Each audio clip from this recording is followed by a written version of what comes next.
Hello and welcome everybody to another episode of the Inverted podcast where we talk about products in security, abuse, quality, infra, AI, all those things where success is when nothing happens because they require a different way of looking at them. You manage them different, you sell them different, you build them differently. The types of people you need are different, and that's what we talk about. And this is the second episode in a two-part series where we take a very, very classic framework from the startup world called the business model canvas, and we look at how it applies to security or inverted products. And today with me, as always, my friends Dario and Dana. Welcome and welcome back, Christina. How have you been? I've been good.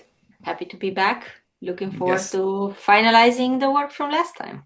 Yes, you were there last time as well. And so, just as a refresher, let me take us through what we did last time. Last time we talked about the business model canvas, and you can go to the previous episode. The link will be in the description or on invertedpm.com/podcast, which is, by the way, where you can find all the podcasts and you can connect with all of us as well. But the link to the previous episode will be there. We went through the business model canvas and all of its different parts. We talked about how the model works, and then we applied it to Lego just to do a business model canvas for a non-security company. Although some parents might argue that Lego provides a kind of security because the kids don't fight when they play Legos or whatever. But we went through it and we talked about the customer segments, the relationships, and we sort of filled it in. And then we said, okay, now that we've done this for a normal company, let's switch and let's do this for a fictitious security company. And the company we picked we called it plug your thing into your stuff, plug our thing into your stuff and the abuse goes away. Like some solution to take away fake content, accounts, transactions. And we started talking, right? And I want to do a quick recap. And I'm hoping I'm going to refresh some of your memories. Maybe Dario, do you want to take us through that trust-based part again? Do you remember a bit about that? I, well, my memory is always quite bad, but I think for us, it's really we realized that in this inverted business, the trust element is much bigger because when you build a CRM, you can show this is how your CRM works, and this is how it's going to work today, and this is going to work tomorrow, and so people buy based on features and functionality. But with security, it's like we're solving a problem that you might not even have yet, and the problem that's tomorrow will manifest it's differently because the attackers will do something else. So the whole trust element of trust us that we solve the problem for you today and tomorrow is much more crucial and central element than maybe with non-inverted products. Yeah, and that also comes down to the relationship with customers, right? Dana, Christina, do you remember some of the things we discussed there? Like when you buy a CRM, you basically buy it and it's done, right? You use it, but with security products or inverted products, it's different. Yeah, I think part of it was making sure that customers had a way to interact with the security features and could understand it and change it or feel like they're in control. Also, that usually with these security products, there's some development work that needs to happen. So you need to have developer relationships so that customers can integrate the solution into their existing products. And other things is like make sure we had feedback that thinking about things like conferences where we could go and talk directly to the customers, have certification programs for customers or partners. So customer relations is definitely important almost for any product. And in this case, there's, different personas that we needed to make sure that we covered when we did the relationships. Yeah, and I remember that we talked a lot about showing the value, and we were talking that also in the pre-chat. We talked that a CRM you buy and then you just use it, but when you buy a security product, you don't know what it does for you. So we talked about looking in your spam folder and seeing all the stuff that the spam classifier has prevented you from ever having to read. And this ongoing relationship is very important so that the customer keeps the value that they get clear on their retina, so they can clearly keep seeing the value you bring, which is not as evident as it is in maybe traditional products. And then we also talked about the channels. So we talked about marketplaces, plugins, direct maybe to start, where Dana, I think you spoke about how important it is to achieve scaling, if I'm not forgetting, I'm not misremembering. Yeah, because direct sales they're very there's a lot of cost for startups, right? To hire someone that goes and does the sales, and then to scale that out, you need multiple salespeople. So as companies mature, as startups mature, they try to expand their sales channel so they can grow more rapidly. It's basically a multiplier. So one of the things is to get into start a reseller network of other like consulting companies that are selling your product. The other thing is to get into a marketplace like the Azure or Yeah. Amazon Web Services or a Google Cloud Marketplace. And then in terms of customer segments, Dario, Christina, do you remember what we were talking about? I don't remember why we put retailers here. I think, I think we're talking about who do we sell to, and at the end of the day, the value was for the end users as well as B2B. And then we said that maybe we want, Dana, maybe you remember, we want to embed or provide this product as a complementary product to something that adds value to the customer, or do I misremember? Yeah, I think that's right. I think the retailers they have a huge abuse problem, and so like focusing on that vertical of retailers might be a a great target segment to go after like initially, or they might end up like if we focused on a different on a specific segment, retailers would be one of those main ones. Gotcha. I remember. Go ahead, Christina. I remember when we said that not everyone realizes they necessarily need this solution, but the retailers might be one that actually feel the problem, so they would be a first good customer, so to say. Yeah. And I remember, and this is a really interesting point that I think was you, Dario, who made that we think that the consumers of the end products, the ones that are actually benefiting off an abuse-free or a high quality or an uninterrupted service, that's actually the responsible of the product providers. So if I'm building, I don't know, an e-commerce platform, it's my responsibility to make sure that customers don't have to see AK-47s in there or prints of very horrible images or get scammed. And so even though consumers are the final beneficiaries of it, it's the person that's offering their service that is actually the segment that is responsible for solving it. Yeah, I think one conversation we had was how did consumers spend money on security 10, 15, 20 years ago versus how do they do it now? And that certainly has moved. Like people tends to spend less money on antivirus software than they did 20 years ago because the expectation is that your email provider already filters out viruses, emails with attached viruses to it, or your cloud provider where you're getting the links to get access to files already does that, and to some extent the browser does it. So that certainly has shifted towards other spendings like VPN software, where people spend money on VPN. It's unclear if it's security or if it's Netflix, why they're spending money on VPNs, but I think that was one of the conversations we had last time.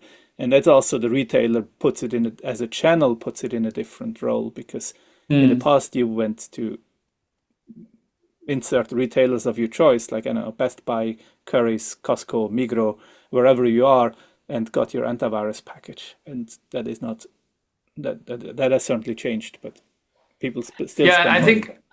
I think that's interesting. I bought a Chromebook 2 years ago, and I'm still getting the reminder to install WebRoot on it because I got a free WebRoot subscription, which is a Windows product. And so that was a really interesting thing that happened. I think another thing that is changing is that even though people are not buying antivirus anymore, but you're saying they are buying different things. Password managers is another thing that comes to mind. I know a person that that is not like tech savvy, but they're paying for like a password manager. Or you talked about VPNs. You have all of these services now that allow you to be forgotten on the web, or they protect you against identity fraud. And so there is a whole new, I guess, category of business to consumer security products that's also slowly up and coming. And I think as the world becomes more complex and cyber becomes more hard to defend against and more complex to understand, this might even grow, right? Like Dario, you and I have once talked about how often do we receive an SMS or an email from someone saying, "Can I click this?" Right? Maybe we should start a company called caniclickthis.com, and then people can send stuff there, and we tell them if they can click it. But yeah. So now we've kind of completed it. Before we go to the other boxes, anything I forgot? Dana, Dario, Christina? No, I So think that was pretty much it. I think it was a good first part of the conversation. I'm really looking forward to see how we're filling the other ones. I think we went for the ones that we felt most comfortable, and now let's go for the meaty ones. Yeah, I think let's start with the key activities, right? So the key activities in Lego, we said it's like production and development, marketing, sales, distribution, storytelling was a really interesting one we came up with. So if we're building this security company, and we're building a product that someone else can integrate with to remove fake content, fake accounts, fake transactions, like what will be our key activities? Maybe Christina, I'm going to start with you. Oh, go ahead, Dana. I was just gonna say, as with the other like building the actual product, I think there's an element of like it's not just coding, but there's also data science and algorithm and AI expertise that needs to happen to make the product unique and separate itself from others. I'm going to add one thing and ask you all. I think this is unique to security companies. They need to have some kind of golden label data set, which is like if you're Lego, you don't need a golden data set of what is not Lego, right? But if you're building a product that is detecting fake content, accounts, and transactions, you need some kind of golden data set or label data set that allows you to train your classifiers, your AI, whatever, to detect the badness. What is your thought about that, Christina? I was thinking along these lines, what is IP for such a company? And I think a good chunk of it is the data and kind of the I don't know, rule set, decision making set, however you want to call that really constitutes their IP, like what over time would make them better than other similar companies. Other than that, I feel like there's a lot of companies have similar things like sales, marketing, whether they look different from Lego to a anti-abuse company, sure, but I still see them very relevant. Maybe research things like showing that you have a strong R&D by being active in specific conferences. Or standards bodies. Right. Yeah. That's another way. I was actually thinking about this because we hadn't finished key resources and as you said, the data and the AI are some of the key resources and differentiators that we didn't put on last time. So I'm glad we highlighted that. Yeah, I added this thing that Christina mentioned, the IP, the complete rule set, decision trees, data is a competitive advantage. And it's kind of like in the case of Lego, the patent of Lego might be going in there. In the case of Coca-Cola, the recipe might go in there, or Pepsi. And in the case of a security company, their unique IP, basically knowledge of the badness that they stop in the form of rule sets, data, decision trees will go in there. Patents, something else. Patents, yeah. For the key resources. Yeah, exactly. Partnerships. Dario, I think you have some ideas about that as well. Oh, actually, yeah, Dano, we worked on this stuff.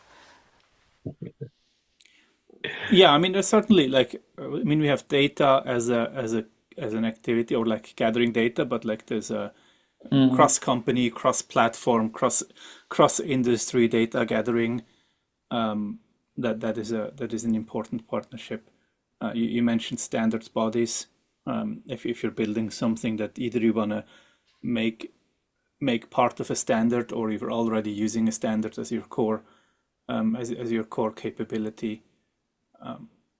And then there is certainly industry interest groups that maybe like standard bodies are much more in the open, like it's public what's happening there, but industry groups can be much more like interest groups, behind closed door conversations. They can be under Chatham House rules. I love that one. When I learned about that, for those of you who don't know what it is, it's basically, well, if I say it simply, Dana, you can tell me if I'm saying it wrong, because I learned it from the first time when we met in Seattle, is when there's a meeting and no one can quote what someone else said. Is that kind of how it works? Like you can't attribute anything that was said to any person. I think, is that what it works like? Yeah, it's like what's said in the room stays in the room.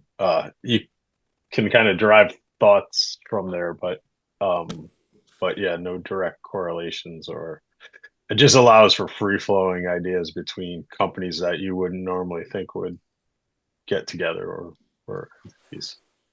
Yeah. And Christina, any partnerships that we're missing? Anything that comes to your mind? I was reflecting on this dichotomy of customer, buyer, payer, and user. And I feel like some of the customer segments could also be partners. Yeah. I think also some competitors could be, right? Or other security companies. What you see a lot is that you have one really great endpoint management company and then maybe a really good identity company, and then they go on the market together, and so that they don't have to both develop the same thing.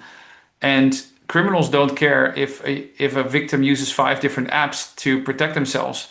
So we should work together to together protect the user completely. So I think other security companies could also be good partners. I think it depends on your model. Yeah, it depends on your model. If you're like one of the big tech companies where your business model is different, is supported by security, you can do that. If you're selling a VPN software, working with other VPN software vendors might not be as attractive. So I think there's different realities. I would also add, and that's probably that's the most special one about security, or like in this case about abuses, is the criminal economy. Like being involved and having access to what's the underground, the criminals, the bad actors, the scammers, whatever we want to call them, what they are up to. Like, and sometimes they purchase information. Sometimes they compromise those networks to gain access to information. So it is a frenemy type of partnership. I think that's important to add it to key resources to threat intelligence, or so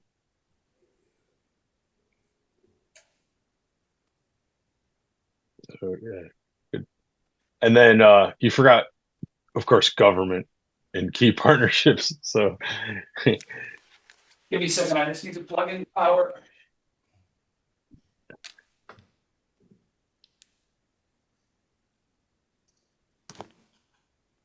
So yeah, government, I think, depending on what your solution is, like you need to have potential partnerships with government entities. Yeah, maybe then also law enforcement could be an element. I mean, our fictional put stuff in something to reduce abuse could also be about preventing illegal content to be published. So you need partnerships with law enforcements, because in some regulatory environments you might have be required to report certain illegal contents as soon as you see it. So if you detect it and block it, you might have to report it. I mean, it's certainly not for slightly annoying content, but it's much more for straight up illegal content. I'm going to summarize this as this block in the key partnership is connected means stronger, where if you're Lego, you're basically competing against other toys. And sure, some partnerships there make it stronger, like with movies or other things, but partnering with other toys is normally not necessarily what I see them do. The same goes for, like, if we take the example of a soda, of a drink, right? They don't partner with other drinks, but in the case of security, partnering with other actors in the security space actually makes you stronger as a company and makes your customers more safe. So I think this connection and seeking this is more important for inverted business models than it may be for most other business models. What do you all think? I think there's a Well, big question mark behind this. For some, it certainly does, and for some, it doesn't. I mean, there's also always anti-collusion laws like that prohibits tight partnerships between actors within an industry, but there's certainly really good examples where this cross-industry, cross-vendor collaboration is stronger than maybe with Lego. it, you also have to make sure your partnership is open because you don't want to turn off customer segments. Like I integrate with Okta, so like if I'm a Azure customer for Entra ID, then I'm like I can't use this solution because they use Okta.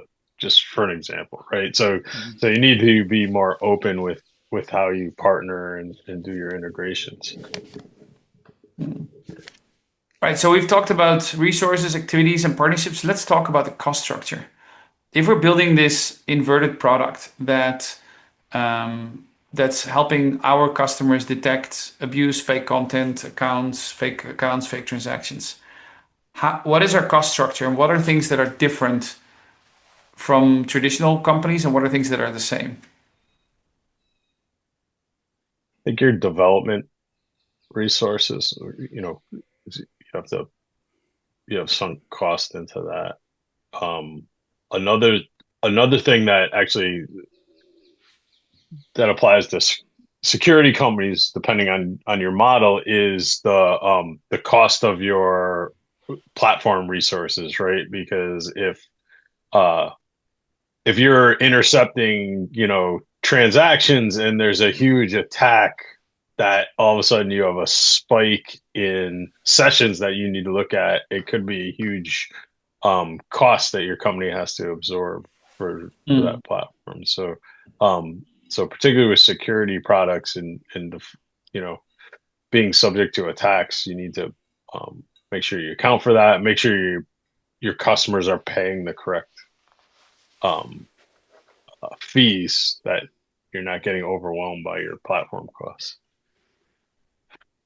I'm also going to add the cost of false positives here. And I was triggered by something you said about intercepting payments, right? Like if we offer this product and some payments company decides to integrate and we accidentally block a few million of transactions and these people don't come back and try again, then we've basically cost them revenue. We've cost whoever was triggering those payments revenue.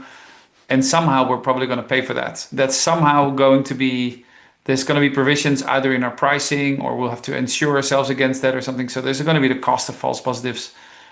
Whereas if you're a team, yeah. I've seen that in practice. I was working at a startup that, companies decided to be super aggressive on the interception, which meant they raised the false positives very high, which meant there were much more transactions flowing through the system, right? And someone's got to pay for that cost. You also see it I talked about it in a previous session where like a bunch of my family members were creating like Instagram and Facebook accounts, and they all got flagged as being abusive, even though like there was benign, creations. Account creations. So it appears that either the system's decayed or Meta decided to be super aggressive because they had a huge fraud problem. But that meant that the platform was triggering lots of false positives because they decided to be aggressive. So yeah, it's a huge. We believe you. They were benign, Dana. Don't worry. But I understand what you're saying, like, because those family members of yours are now not watching ads and all these other things.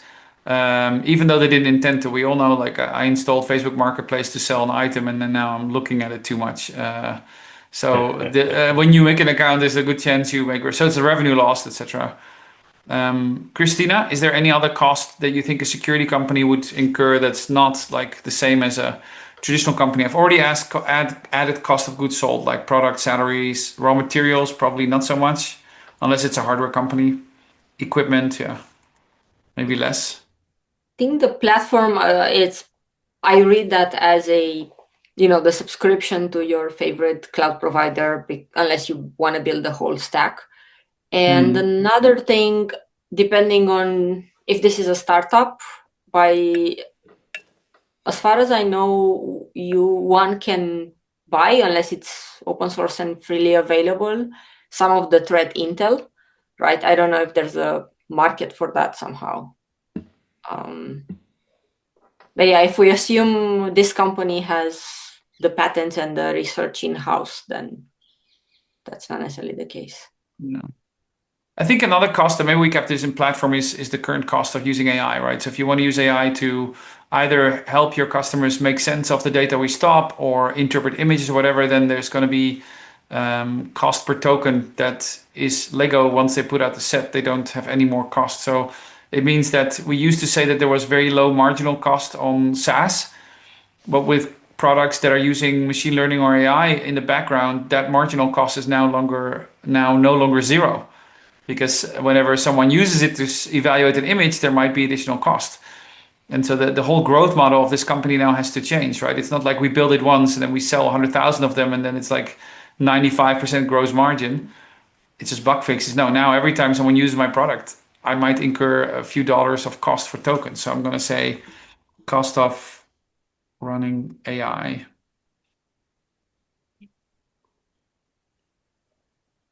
And maybe one thing that's also, I mean, obviously it's not unique to security company, but security company tends to attract even more attacks and bad actors who want to compromise them. So there's an elevated cost of staying safe as a company, in addition to ship secure products to the customer, also to stay safe, which comes from elevated attack activity, but also there's just a growing number of regulatory requirements that have a higher impact and generate more costs for companies that sell security. I'm going to call that the cost of meeting a higher self-security bar. Like you as a security company cannot be breached, because not only would that be bad for your customers, but you would basically lose your business. And that types of risk is not there when you're like Lego or a soda company or a fashion company. There's also the cost for support, the cost for maintenance and monitoring of your platform. If you're going to run like a SOC center for watching your customers' transactions, to make sure there's no attacks, or your own platform, right? And some companies charge for that functionality, but there's a huge cost in that. And then also making sure that your algos aren't decaying, and so there's a whole like monitoring and management piece that needs to happen with these kind of security companies. And how are we paying for all of that? You have to make sure this is part of the revenue stream, but you have to make sure that. See what I did there? See what I did there? You raise a lot of VC money. Yeah, and it's slippery slope, right? Because a lot of times, like, you want to charge per transaction, your customers want fixed costs so they can know, how much is going to cost. As do you on the other side, because you'd rather not pay per transaction for your platform because you don't know if there's a spike, if it's going to be a cost overrun. So you need to make sure that you have your pricing model correct. Either it's fixed cost, or if it's per transaction, it's correct. Otherwise, you'll be bleeding lots of money because of the stuff we highlighted in the cost structure. So Christina, how would you do that? How would you get your pricing right? What have you seen in the market? Not exactly a pricing expert here. None of us are. I'm thinking maybe if we don't forget our thoughts, I was thinking of something else while Dana was speaking, which is not necessarily the pricing structure, but also the actual revenue stream. So one is by actually selling a license or a subscription or some sort of thing that I imagine there will be, a basic free and then, higher value, higher tokens, higher smarts, teams set up, something. But then also, if thinking of partnerships and maybe reselling some of the company's stuff, maybe licenses to B2B or licenses to resellers, or revenues from, if we have patents, right? Maybe this company can lend some of the, I don't know, if other companies can use the intel that our, let's say, company has. Yeah. Basically monetize the core knowledge. Exactly. I think that's a really interesting one, because that's an opportunity that an inverted business has that, for example, Lego doesn't have. Like they sell sets and they try to build a community, but at some point, like there's not much more that they can do. Whereas an inverted company, we've built up a lot of knowledge around the threat we are stopping, then we can sell that as an API call or something else to other companies that are doing something similar, or that don't want to integrate with us but just want to have our knowledge so that they can do their own thing. I think this is, by the way, also a classic business model question for a security product. Are you selling a hole or a drill? That's what some of the discussions I have. If you're selling a hole, then basically you have a whole service around it, and you say, we take away your problem. You tell us where the painting needs to go hang. We'll figure everything out, measure, bring the drill it, and then hang it for you, right? This can be something like, send all your payment transactions to us. We guarantee that there is like an outcome. It's like an outcome guarantee, like maximum 10% of your thing will be fraud. That's it. The other way around is we sell the drill and then we walk away. So we say, here's our API or algorithm. It'll give you a score. You do what you want with it, and we do periodic, I don't know, checks to make sure the score is reasonable. But you solve the problem. You decide if 10% is okay or not, if you want to challenge more or not. And I think that makes a very different revenue stream approach, right? Yeah. It also depends on your target, your customer target. Like for a large corporation, selling the drill might be good, but for small businesses, you really need the whole where you're there and taking care of it.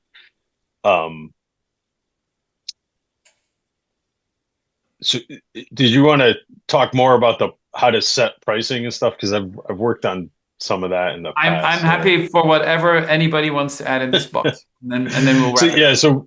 So figuring out pricing of security products like per transaction it's hard. Like you have to go back to your development and operations team and say, like, for every 1,000 sessions, like how much does our resources cost in the cloud, like data storage and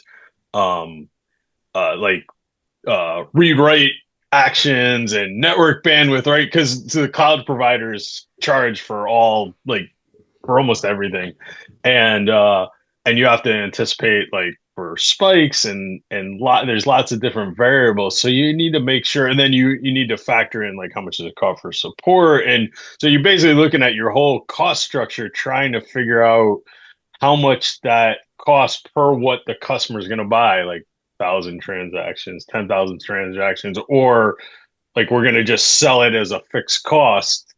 We need to make sure we cover everything.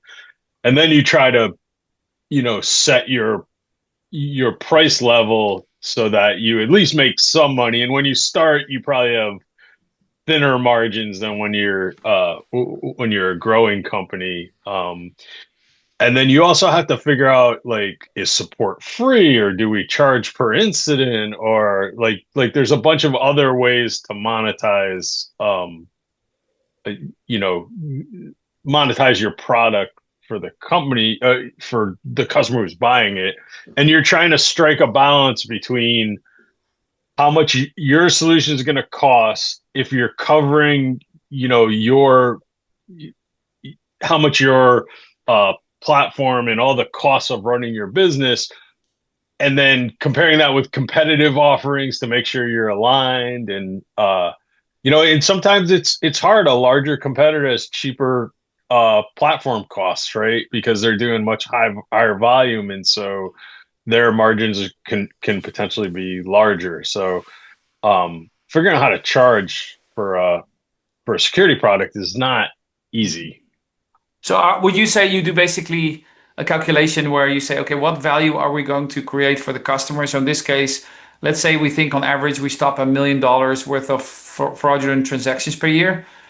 And then we say for that, we're going to charge $100,000, which is like a 10x for the customer and still good revenue for us. And then we turn around and we think, okay, how much costs do we have to incur in writes and rewrites and all the other cloud things to get to that result, right? And if that's only 50,000, Right. if it's 50,000, including preparing for a spike, then maybe we're on thin ice here. Right. And then it's also like usually you'll think about it like, hey, if a large customer comes in, what kind of discount can the salespeople like? What can we build in for a discount? Or if like will we take a loss to get the business? So you need to know like kind of the parameters. It's not just setting a price. It's you have to set the parameters around it. And then like you might decide, hey, this we're selling to a company that and the scale of the transactions on the platform are going to be so big, and it's going to cost us so much money that we'll turn this in. We're going to change our product for this massive customer that they can actually run it on their own infrastructure because like they own the infrastructure potentially or something like that, right? So Yeah. I think it's gets very complicated. I And think you touched you on still have to worry about competitors because you're usually going into a bidding situation, right? Where you're like a competitive situation where you're going against other companies that have solutions, and are you generating enough value to price your solution higher than them because you're so much better, or do you need to price lower to get in the door? So it's I very think you touched on a complicated. few really interesting points here. I mean, one of them is what's the value you deliver to the customer, because the customer will, like, if you save the cost, if the cost of they pay you for the transaction is higher than the value that the transaction is for the customer, then you're completely off. So I think because the competition is usually is not just other vendors, the competition is also doing nothing or Yeah, the criminal. Yeah, the insurance. criminal is the Yeah. competition. Yeah. No, I mean the competition to you as a vendor is Mm. vendor A, the one competitor is vendor B. That's an easy one to observe. But the biggest competition in security is often that the customer chooses no vendor. They're just Right. accepting a risk. Like Yeah. and so like if you're eating too much of their business by protecting their business, then they might not go for a value proposition. And then Dana, And you touched on another one around how do you deliver your service, and I think that's from what I've seen working, especially with when I work with startups, that's like the tripping point is when they start as we're a SaaS service, a cloud-based service, and then you have that one customer that promises to generate 80% of your next year's revenue, but they want it on premise. And then you start Right. as a company, you start to build a second delivery method, and that is a huge cost driver. Like I've seen companies really ruining their business case because instead of just going with a public cloud offering for small customers, they then built a private cloud or an on-premise solution for with the hope of getting a few large ones. And those large ones, they have a higher cost pressure, so they often end up, as you say before, wanting a lot of discounts. So delivery method is certainly something that for a security startup is a huge topic. Along Christina, those lines, sorry, go ahead, Dana. I wanted to ask Christina uh, first, but go ahead. I was going to say along those lines, one of the things we didn't talk about, which touches on a lot of these, is some companies decide to do embedding. right? Like for strategic, for scaling, and for potentially selling the company, like a future avenue for exit strategy, um, is to align with a massive vendor and allow them to embed your security solution into them. And in doing that, you might slice functionality to cut costs because, of course, whoever you're embedding into pays a lot less because they're turning around and charging the end customer. And so, uh, that's another model that you could sell your solution in. And I've been in scenarios with that as well, where um, we've taken, a huge revenue cut to embed the product because we get the huge scale and it's good for the long-term business, right?